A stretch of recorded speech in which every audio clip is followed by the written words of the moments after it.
But look, can I just firstly say that the unions needed to be exposed for not only the gold plating of infrastructure and what we've seen in terms of jobs growth around that capital investment, but also the gold plating of their industrial agreements. And they've brought it on themselves. It's got to a point where we've seen significant increases in people's power bills off a number of factors, because of a number of factors, but at the same time, when you start to expose the income levels, the 33-odd allowances associated with remuneration, the practices that exist in terms of overtime, everything from the small things like taking a company car to go fishing in Darwin, the community has reacted. To Darwin from here? Yeah. No, I was an essential energy employee, so probably bigger. The fishing's better on the south coast than it is up in Darwin. But the point that I'd make is that that's what the community gets angry about. So for that union to be saying to the community on one hand, well, hey, we need to keep this asset in our control, and then for the community to be saying, well, hang on a sec here, I'm paying for your actions. It has been a concerted effort, particularly through my office, to be highlighting that, because we wanted to very much bring to the fore that you cannot trust what the ETU is saying. You cannot trust them on prices. You cannot trust them on dividend streams. And as a result, I think the community, coupled with the fact that you have an enormously popular Premier in Mike, is responding as a result.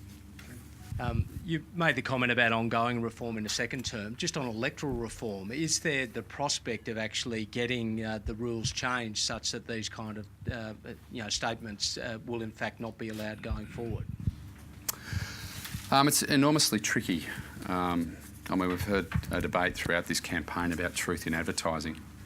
I'd be careful there, because if you were to apply the truth in advertising laws in a political context, it can pose some significant challenges.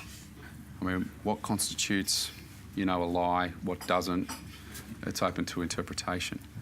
I think when it has been as blatant as we have seen, then that, I think, you do need to try and find a way to arbitrate through that. But it is a very, very tricky thing to be able to legislate what might or might not constitute, a truth or a lie in a campaign. I think what we have seen, though, is that we've done everything we can possible, given the lack of resources we have relative to the unions, to point to the key proof points. But I think where the reform really needs to happen is in the third party campaigners, and what we've seen with the ability for the unions to register, and in the case of one union, be able to register a number of divisions in order to expend over $1 million in the campaign.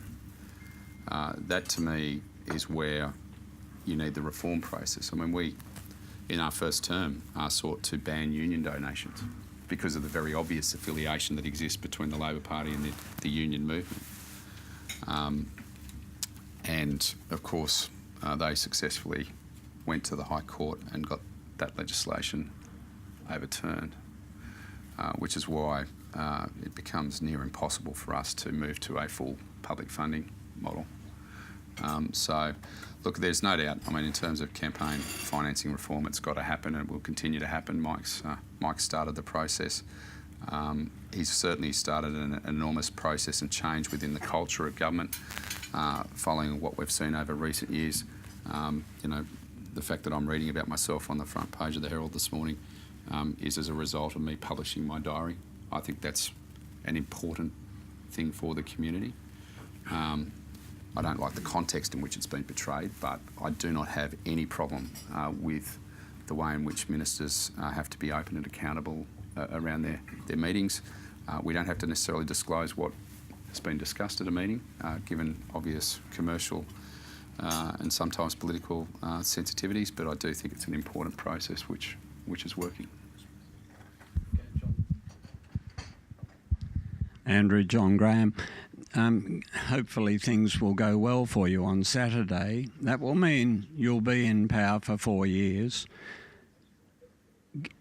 Given that you're likely to then get the poles and wires lease sale to go through nicely for you, what sort of a financial buffer will the state be left with for other ideas that crop up during the next 4 years? Because you've put a lot on the line now, but there'll be other things happen. It's in 4 years, quite a long time. What's the buffer likely to be for new ideas? One of the exciting things that Mike's done is he's initiated the Premier's Innovation Initiative. And again, we want to hear from the business community, we want to hear from the wider community about ways in which we can improve government. We have operated an incredibly well-oiled machine now, I think, since we've seen the budget repair and we've brought expenses under control, and as a result, we're now investing where we need to in terms of jobs, housing, public infrastructure to drive the state economy. The transaction is critical in terms of giving greater economic uplift, but if you were to put that to one side, I think we should be driving even harder outcomes in terms of the issues I touched on in terms of contestability, looking to ways to deliver better government more effectively, more efficiently. We have an enormous challenge ahead of us in terms of health in particular and the long-term sustainable funding model for health in this country. That's where I think the excitement lies for us as a government, because I think once we get into the Abbott reform around the federation and the tax reform process, which will embark later this year, that's exciting for a state government. It's exciting for the leading state government because we have every capacity and ability to push the boundaries. Being the member for Bega, I can get away with this type of comment. I mean, the poor fishermen on the far south coast have to deal with state fisheries and Commonwealth fisheries every day for their licences and their compliance. I can assure you the fish don't know the difference. And, they are spending literally hundreds of thousands each year having to comply with different tiers of government, and we can minimise that type of duplication. I dare say into the future we should be looking at the way in which state and federal agencies do integrate, the Office of State Revenue with the ATO, looking at ways in which we can deliver better outcomes by, underpinning it with the technological advance that we're going to see. We're also very mindful that the tax reform process has to be about addressing disruptive technologies to our tax base, which is not only just happening at a national level, it's also in terms of the state as well. So there's a lot of excitement that will happen around, I think, those reform processes if we do it incredibly well. We do have to get health funding right, though, because it's gobbling up the budget year in, year out. And it'll only get worse as we see the ageing of the community and the advancement of medical technology driving costs even more so. Yes, on that issue, I think Jeremy here, who does work for us on health policy, his paper, I think if I'm right, estimated within the next number of years that health will take up the entire state budget. Yeah. That doesn't leave much for anything else, does it? No. Okay, Paul. Andrew, I'm interested in what you had to say publicly this morning, and I didn't hear it, but I heard the ABC making much of the fact that the Parliamentary Budget Office declared that there were no black holes in either party's budget promises. Of course, there was no comment on outcomes. It was just everything will be fine whichever way you go. Can you tell us what you've had to say publicly about that this morning? Thanks for that question, Paul. Look, even Labor can deliver a surplus by upping tax and cutting projects. And if you look at the budget aggregates that have been assessed by the PBO, it's very clear that Labor's decision to keep on the intergovernmental agreement taxes, coupled with the fact that they, you know, are now acknowledging, I suspect, that although Luke Foley seems to think that Treasury is wrong, but I'd sooner go with Treasury's assessments in relation to dividends, that we are going to see an enormous drop-off in terms of dividends. I mean, Labor are riding the wave in terms of the budget discipline we've seen over the last 4 years. We've taken a very sensible decision to maintain cost controls across government agencies. We have very deliberately excluded from our efficiency dividend health, education, which includes TAFE, emergency services and family and community services.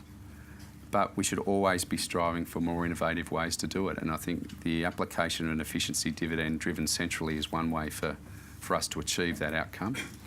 I think we can get more specific in terms of drilling down through agencies to even look at better ways to do things. But look, I mean, our efficiency dividend is in the order of $200 million a year for the next 3 years. If you consider that it's going to be a $70 billion budget next year, you know, we're very mindful that we should be striving even more so to be working with agencies. We're also going to have a greater focus in terms of procurement as well, which the PBO has signed off on in terms of our savings measures. So we have improved the budget aggregates through the election period, which is very pleasing. But the key point I'd make about my opponents is that their numbers have baked in taxes which they're going to continue on business, which they're utilising to pay for their infrastructure spend. Can I just follow on and ask whether Arthur Laffer's thesis about cutting taxes has got through into the public debate in the last week or so? I'm looking forward to the reform process. But look, the key point I would make is, yeah, I mean, we should absolutely be seeking to reduce the inefficient state taxes that we have. I mean, we have an incredibly inefficient state tax system. You know, I think out of the national reform process, that does give us some leverage to get some of those inefficient state taxes onto the table so that we can, you know, achieve better outcomes. I mean, I'm going to be very interested to see if the No Land Tax Party gets elected on Saturday in the upper house. They've got themselves in the prime position. I am very mindful that we are trying to send a very strong signal to the voting community to be more careful with your voting in the upper house so that we don't see replicated what we've seen in the Senate. You know, again, I'm very mindful that as we head into the national reform process, that does give us greater flexibility to look at some sensible state tax reform. Okay, Jim. Andrew, I'm Jim Dominks, and I wanted to pick you up on a point or to refer to the observation you made about greater sharing between federal and state agencies and bring it into the local context in New South Wales. Our hosts today, CIS, have been very active in the area, and Jeremy Summit particularly in the area of abused children, and it's been a hell of a portfolio for any of your colleagues to hold. It has been written, however, in recent times that were it possible for sharing or pooling of information between, say, health, education, police, that it would be possible because the people or the catchment area for these little kids who are abused is a very small group of society, and yet all these government agencies are involved in it, and were there some sharing, then it would be possible to further identify the problem sources. But there seems to be absolutely no sharing going on, and you have these silos of information, and I think the Premier did make some comments on this, but I don't know whether we've seen anything. Is this a matter where you have any familiarity, please? Yeah, it is, because when I was Disability Services Minister, I on occasion would have to be acting Family and Community Services Minister, and I got to see some horrendous briefs in terms of what some of our children in this state are being exposed to within family environments. Even in the disability sector, I got to see firsthand some of the enormous challenges that beset young families in particular when they have a child with disabilities. I'm also very mindful that on occasions in the past when you saw DOC's intervention back then, the siblings would be taken care of, but the child with disability was quite often the one who was left exposed in an abusive environment, and it, all too often, unfortunately, that it was the very nature of the disability that put enormous pressure on families. I think the key point that I think is wrong with our human service system is that not only the silo-based approach that you speak of, but because everyone is running to budget or running to a budget, we are not truly individualising or personalising the service delivery around the individual. And as a result, the thinking then becomes, well, that becomes somebody else's problem. That's another agency's problem. We'll worry about housing over there, or, it's an education problem, or no one's actually able to intervene. And we do know that there is there's a significant number, but a relatively small number based compared to the rest of the population of families which do cost hundreds of thousands of dollars a year in terms of their service supports, and you're not getting the necessary outcomes in terms of the social improvement for those children. So there has to be a better way to do this. One of the key things that we're also looking at from a government perspective is how do you potentially incentivise through social impact investing these types of outcomes, facilitating these types of outcomes by engaging with the private sector to invest through social impact investing, and we're seeing that with the release of a number of bonds style products now. But I'm very mindful that you can stick as many bureaucrats in the kitchen as you like, but you're not necessarily going to get the right outcome because of the way in which the funding structures are geared. And that's the beauty with the NDIS. I think it will actually start to test other human service provision and the philosophy behind it. I'm also very mindful that in some circumstances, for many years, we've seen the non-government sector not have the same degree of scrutiny that we've seen also within government. The greatest example I can point to is we've upped the budget for homelessness services, and everyone heard a lot of noise about what happened around homelessness services. But there were, quite literally from what I can see, some NGOs who'd never had anyone come along for 30 years lift up the bonnet and have a look at what was going on. So we reissued the contracts. It's resulted in some interesting outcomes. We wanted to move homelessness services away from the crisis end to being more preventative and investing in prevention measures. So I think the same can apply in terms of child protection. I think we should be looking at the way in which the contracts are structured. I do think we should be looking at very much the way in which government is working, and we should be absolutely personalising the service delivery. And that's where I want to try and push the boundaries with the ministers, the respective ministers who are involved. Could I just finish on that? What I really talked about is opening up these silos. I don't think you addressed that issue. That is key. And that was really interesting.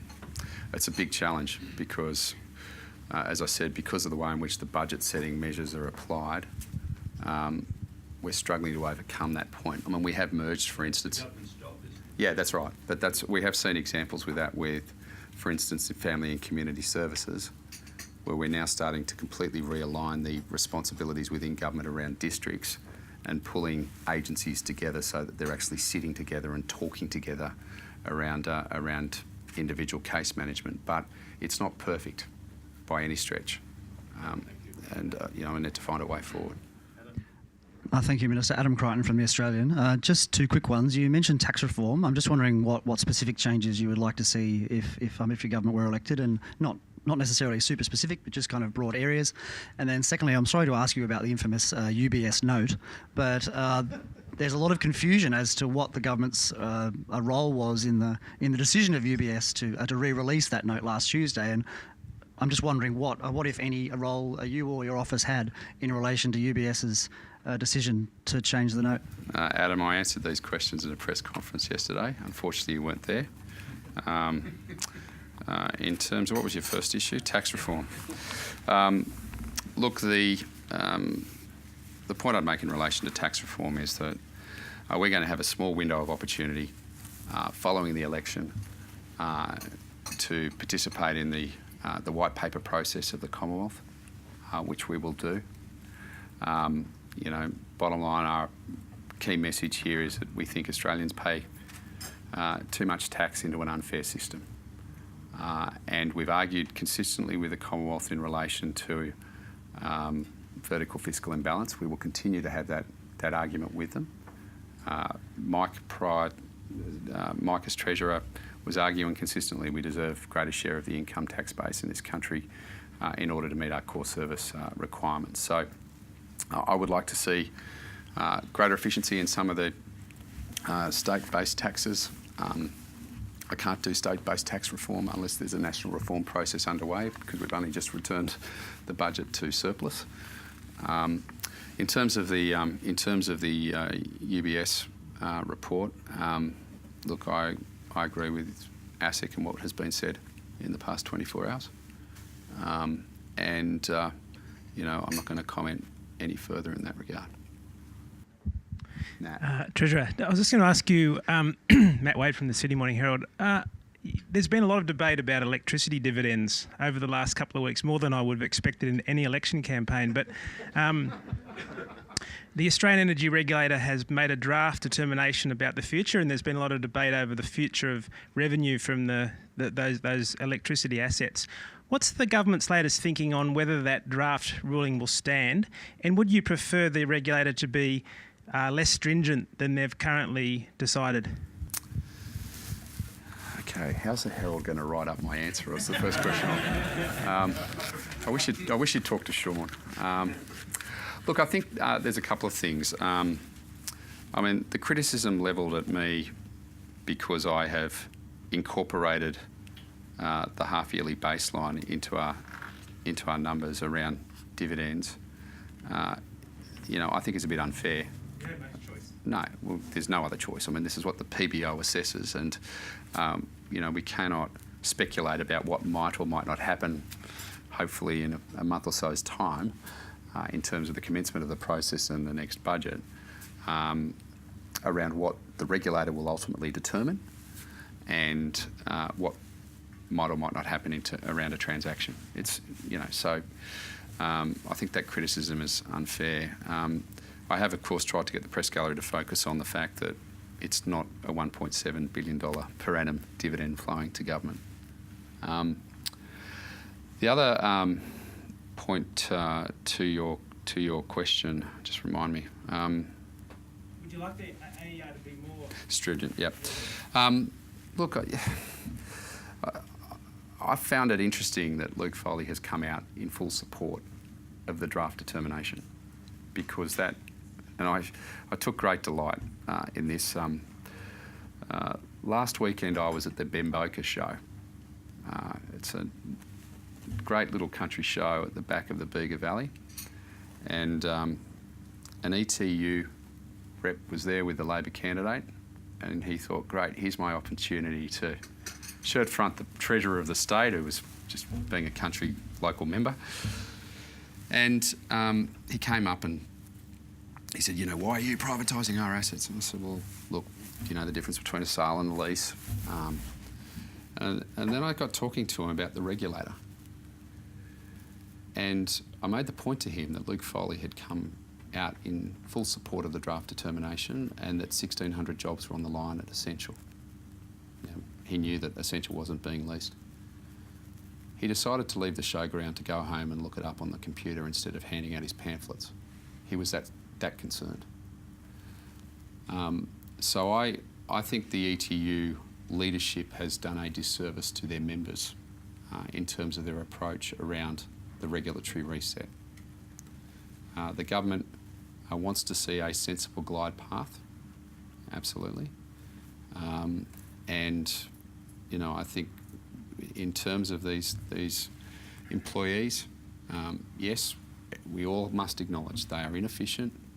We've got to get the efficiencies in there. But at the same time, if you, on the 1st of July, sack 1,600 employees, that does pose a challenge. So, look, I think, and I would encourage the ETU to be continuing to work with Vince Graham. But look, we're in the hands of the regulator, and it'll be very interesting to see where that final determination lands come April. The regulator did give themselves some wriggle room back in December, so we'll await with interest. Does that answer right, Roger? Have you got anything you wanted to add to that? Yeah. Yeah, I'm sorry, Peter. That's, yeah. Jeff Weinstock, Financial Review. How are you going? I just wanted to see if you wanted to respond to something Mr. Foley said this morning about your meeting with with the Chinese state grid company being secretive. I wonder if perhaps you could help dispel that impression by explaining the sort of things you talked about. And I just wonder why, as a student, somebody who's read all your diaries, why it is that that's the only company you appear to have met with. Look, Jeff, first of all, I'm not going to get into the habit of discussing what goes on within ministerial meetings. We report who we've met with, and you know, the observation that I would make is that you know, the fact of the matter is that I attend enough events and functions where I have significant exposure to international investors, and I can assure you that the interest in what we're doing is significant, and certainly in terms of the market soundings that were undertaken, incredibly positive, and you know, I'm incredibly confident that we'll actually even exceed the $13 billion. So, you know, look, I think the key point here is that China is our largest trading partner. I make no apologies for meeting with them because that's what state treasurers do. That's the reality of it. And you know, I think certainly I'm very, very encouraged by the interest. That said, I note that some media outlets have been talking about leading bidders. That's rubbish. I mean, you can't have a leading bidder if there's no bidding process underway.